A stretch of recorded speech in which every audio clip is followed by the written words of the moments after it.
Hello, everyone, and welcome to Chelsea Story Nook Podcast, the podcast where we dive deep into the enchanting world of the children's literature.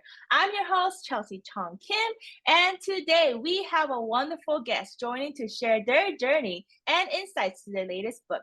I'm delighted to welcome our award-winning children's book author, Kathleen Davis, the author of Feathers from Above, Brave, and Dean's Magical Mix-Up, The Principal Pins, and her new release, Our Hearts, to Chelsea Story Nook Podcast.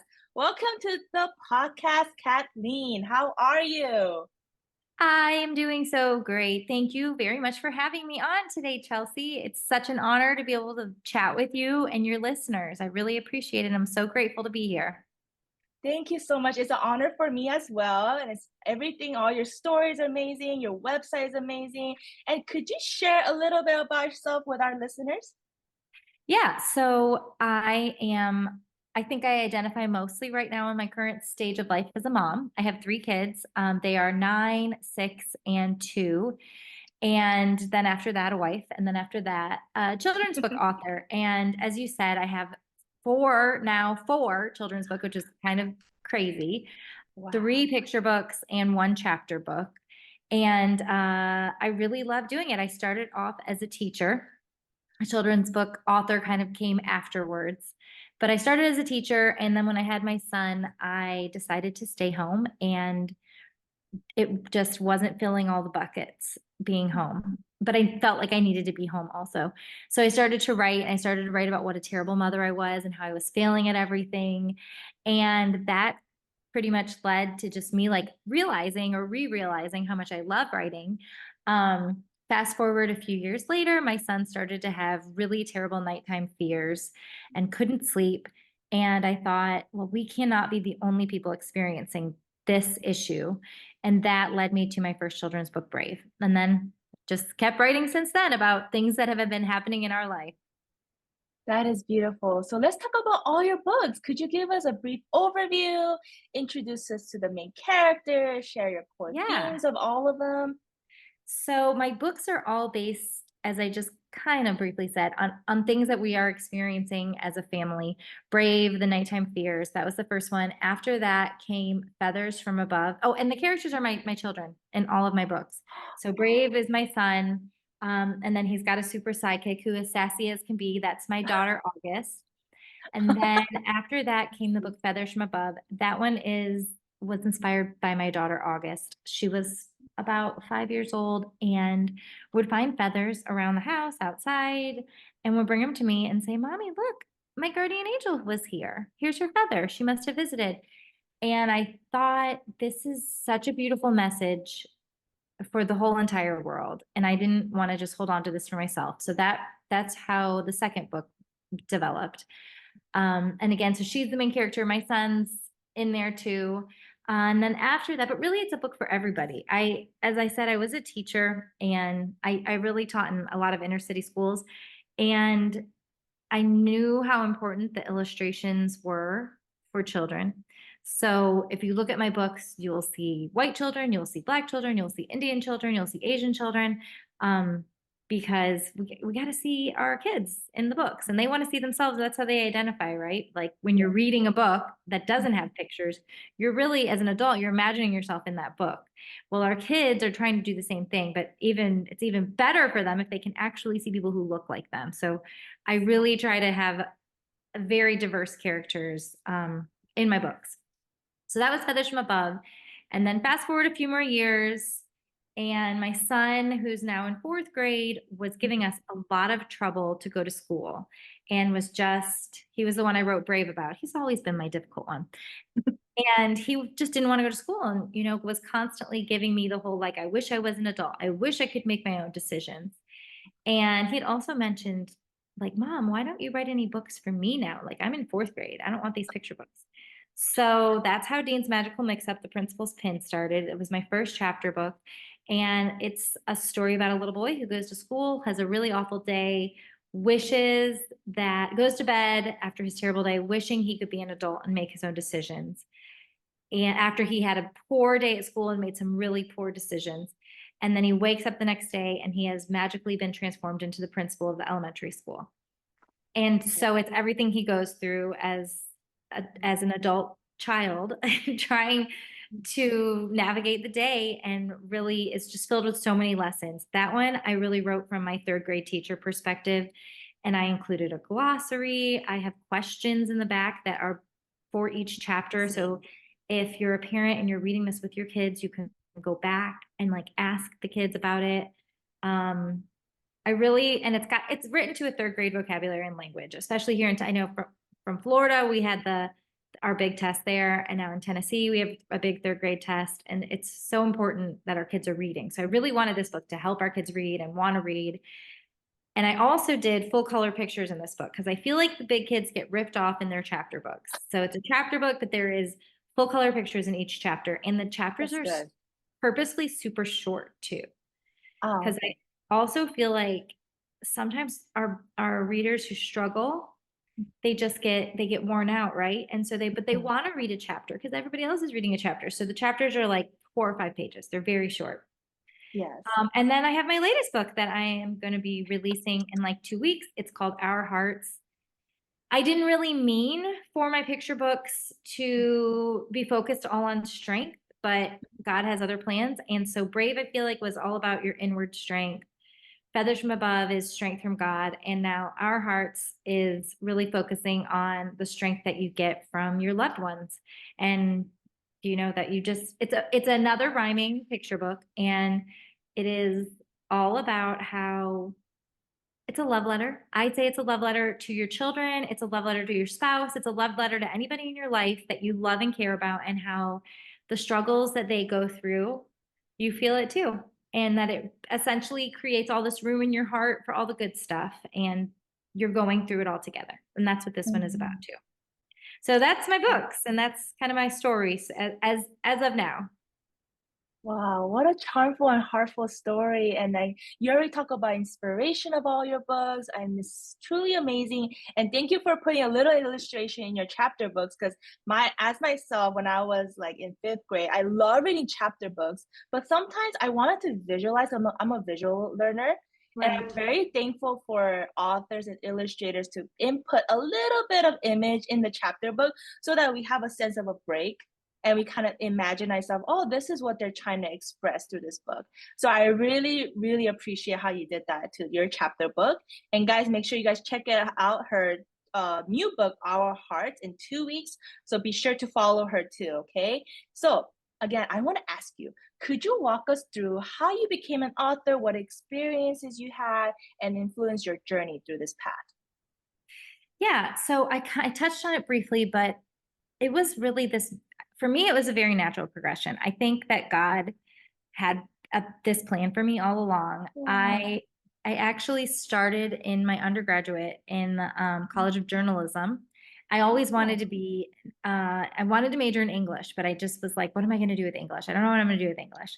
Yeah. So then it switched and it evolved, and I was at the College of Journalism and I got a degree in advertising. Nice. And that really kind of set me up perfectly for where I am now. I ended up getting my master's in elementary education. I taught for 10 years. And then I decided to, like I had said, stay home, be with my kids. And that really progressed into me writing. But I self-published all my books. And I don't know if I could have done that without my advertising degree that I had just gotten, and was like, I guess I'm just never going to use this, but I'm going to get it. And then I'll get my master's in elementary education, because my author life is like 50% of my work, but maybe it's even less. Maybe it's like 30%, but actually marketing and selling and getting my books out there is 70% of my job at this point. After you write a book, it's a beautiful thing to write a book and you put it out there and you think like, I'll just put it on Amazon and it'll sell, it'll take off. Unfortunately, that is not the case. If you put a book on Amazon and nobody knows about it, it will sit there and nobody will still know about it. So you really do have to market and advertise and get your book out there, and you're a one-man show. You got to do it on your own. So I feel like that background really somehow has worked itself into this background that I'm doing now. But in addition to me being a teacher has also helped, because I feel like I put in my books what I was always looking for in my touch tone text as a teacher and in my text that I wanted my kids to read. And so I've got that like the rhyming and alliteration and those words that Nice. might be just a little bit bigger than your kids are ready for, but you can stop and talk about. And the lessons that you want, the theme, the things that I was always looking for in a teacher, Yeah. I am putting in my children's books. So it's this perfect, somehow it's this perfect cohesion of everything I feel like I need, Yes. although I need a lot more. I need to clone myself at this point, but it's been a great process, and I am constantly learning though, but it's been fun. Wow. That is so lucky. I feel like a lot of our listeners, if you guys are an author yourself, you'd be probably jealous by now having her all her skills. She has No, she has everything in her background. She has marketing, journalism, and she's a no. teacher. So you guys must read her books then. You will probably know that why she created this Oh, book. And so you probably nice. have, yeah, you have credibility to for people to read your books now because you have all these good strong background. I wish I had to. I'm just an educator, but I didn't have a background in Oh my marketing. gosh. That is No, well, amazing. educator is where it's at. I mean, you're selling, if you're an educator, you're selling, right? You're selling every day. Those kids are your clients Yes. and you are selling those lessons. You're trying to get them to buy it and believe it and put it top of mind awareness. It's the same thing. You're doing the same thing as me. But thank you. That's so nice of you to say. Yes. And again, you. So your book, Feathers from Above, is beautifully conveys the message that each of us has a guardian angel sent from God, offering love and protection, especially through difficult time. So could you share more about how the symbolism of feathers play a role in comforting both children and adults? And what inspired you to use this symbol through the story, if you may share with the audience? Yeah. So really when I do author visits and I'm visiting schools, and I am not joking when I tell the kids my inspiration comes from the world around me. I'm not just like randomly thinking of random things. My kids are inspiring it. The world around me is inspiring it. If we open up our eyes, we can come up with those ideas if we just Mhm. listen to the people around us or what God is telling us around us. Yeah. So my daughter truly she believed it. She believed that when she found a feather, it truly fell from her angel, that her angel was invisible. But when that feather fell off of them, it was a sign that they were close and they were near and they were watching over her. And it's so funny because when I published this book for children, it really took off with adults as well. And I didn't ever intend for this to be a book for people who had lost somebody. That was not the intention. Although it's really turned into a lot of that because and everybody has lost somebody. And a lot of adults are like, oh my gosh, I find feathers. And they seem to have had this connection with it that I really wasn't even aware of. But it's not really just for children. All of my books, I feel like, are not just for children. They're for children and adults because we're just big kids and we're all going through the same things. Yes. But yeah, that's really how that all came to be. And yeah, adults really do resonate with it as much. In this book, I feel like my illustrator, she's really the champion of this book. I mean, I wrote the words, but Yes. this book is a work of art. It truly is Yes. just gorgeous. Her name is Martina Naiman. She's from Warsaw, Poland, and she's unbelievable. When I first found her, I just kind of saw how she did light with her with her pictures. And I just begged her, I was like, you have to do this book. This is about God and it is about angels, and you do light perfectly. And I need that in here. And she did it and she nailed it. And it's really a work of art, which is again, why a lot of adults buy it too. They're like, this is a beautiful coffee table book. I'm like, yeah, it is. It's so pretty. So yeah. It was not just a coffee table book. It's more like it should be on the wall with the frame on it. It's like a Monet picture. It's so beautiful, guys. You Yeah, have to check it out. she And is you guys amazing. will possibly tear up a little bit in one of those pages because I definitely highly recommend all her books though. But my personal favorite was the Feathers from Feathers from above. Above. It's so Well, and beautiful. actually, Martina did my next book, my latest book. So Our Hearts, that I'm going to be releasing is also, I was like, you got to do this one too, because it's about feelings. And there's not Oh, like, there's not like central characters and a plot, but it's just about love and feelings. And so that's you did the last one. great. You can nail this, Martina. And it was hard. It's hard to draw pictures of feelings. It really is. Yes. Yes. I had the most difficult time with Our Hearts, but she nailed it again, of course. So you guys will have to check it out, please. Yes, check it out. And again, if you could offer to authors out there who are listening right now, for young readers who are pursuing the same path, but may feel a little hesitant and fearful about finding their voice, do you have any recommendations for them, or do you have any advice? Yeah, 100%. So I remember when I was a teacher and just feeling stuck, just feeling like this is not where I'm supposed to be. I really loved doing it. Yes. I had gotten all the way into administration. I really loved it, but I just felt like it just wasn't filling all the buckets for me. And I just felt a little bit like this just wasn't it. And I just prayed every single day. And I felt like God wasn't answering my prayers because there was nothing magically coming into my head as to what else could I do? Like, what, I'm not teaching. I'm not just going to like stop teaching and jump into another profession. But God is on his time, not my time. And so, as I said, it progressed into having kids, which progressed into me realizing how much I love writing and writing these books. So number one, I would say be patient. Be patient with yourself, be patient with God. Like, life is big and life is long, and we're in this one little instant of it, and we're not seeing the whole entire picture. So just be patient, keep praying, be diligent. And then I would also say, also go for it. When I wrote Brave, my first book, I this goes against everything everybody will ever say, but I firmly believe this. I took the time to research as much as I had the time to research. I took the time at night. So would take my kids and work with them all day. I would put them to bed. And then I would go and I would work from like 8 o'clock at night till like 11:30, researching and doing as much as I could. But I didn't have that much knowledge about how to self-publish a book and how to get an illustrator and what to do. So I was learning and then I was doing it. And I was learning and then I would do it. And I would learn and I would do it. I wasn't taking years to learn all about it and absorb it and do it.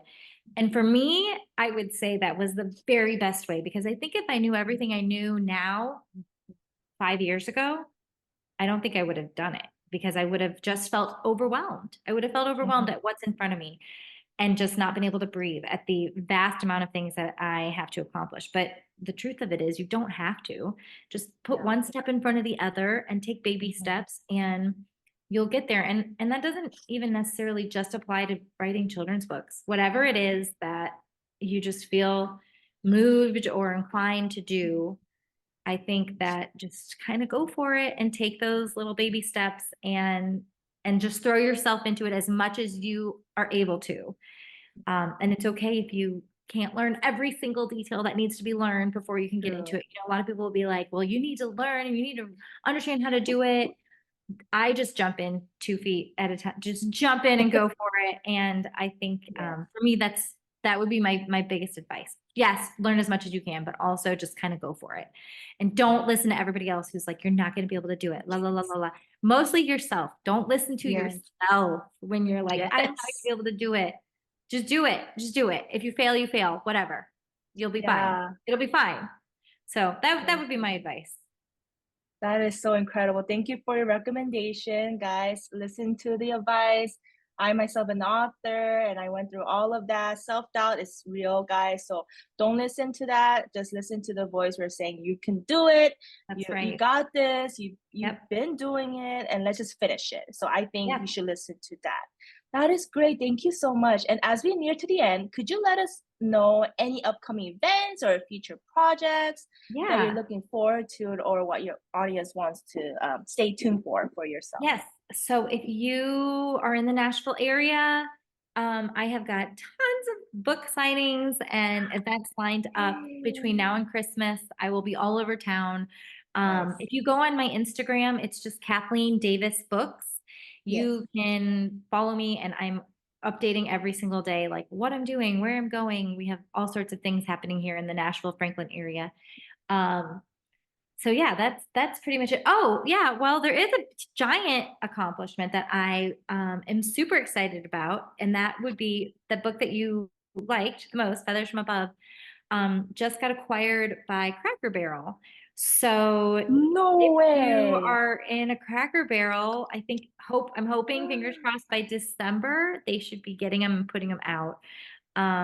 So yeah, that's the biggest thing. But then also the release of my next book, Our Hearts, and that all of my books. If you want a signed copy, I don't charge for shipping. You can go on KathleenDavisBooks.com. It's free shipping, and I would love to sign a copy and send it your way. That is so great. And congratulations on that big news. Thank you. And your launch is coming up soon. So that's a very big accomplishment you just made. And what is your Instagram handle so that our audience could find it? It's my name. So it's Kathleen Davis Books. It's my name with books on the end. All right. That sounds all amazing and exciting journey ahead of you. Again, thank you so much, Kathleen, for joining us and sharing your insights. It's been truly a pleasure having you on the podcast. Thank you so much for having me, Chelsea. I really loved talking to you and talking about myself. So humble. I love being able to share about my books because, as you know, we work our tails off. So I thank you so much for taking the time to talk to me. Really, awesome. And again, everyone, thank you for tuning into the episode Chelsea Story Nook Podcast. Don't miss out Kathleen Davis, the author of Feathers from Above, Brave, and Dean's Magical Mix-Up, The Principal Pin, and her new release in 2 weeks, Our Hearts. So don't miss out on that. I'll include all the details in the description below, so be sure to check it out and follow Kathleen for updates on her upcoming events. Until next time, keep reading, keep imagining, and keep believing the miracle stories. I'm Chelsea Chong Kim signing off. Take care, everyone, and carry it on. Bye, everyone. Thank you, everyone, for joining us on today's episode of Chelsea Story Nook Podcast. Don't forget to order a copy of Carol the Carrot Bowls for the Salad Bowl on Amazon now. Tune in to other authors' podcast interviews for exciting discussions about their latest books and exclusive sneak peeks. Until next time, keep reading, keep imagining, and keep believing in the miracle of stories. Make sure to subscribe, like, and hit the notification button. I'm Chelsea Kim signing off. Take care and carry it on.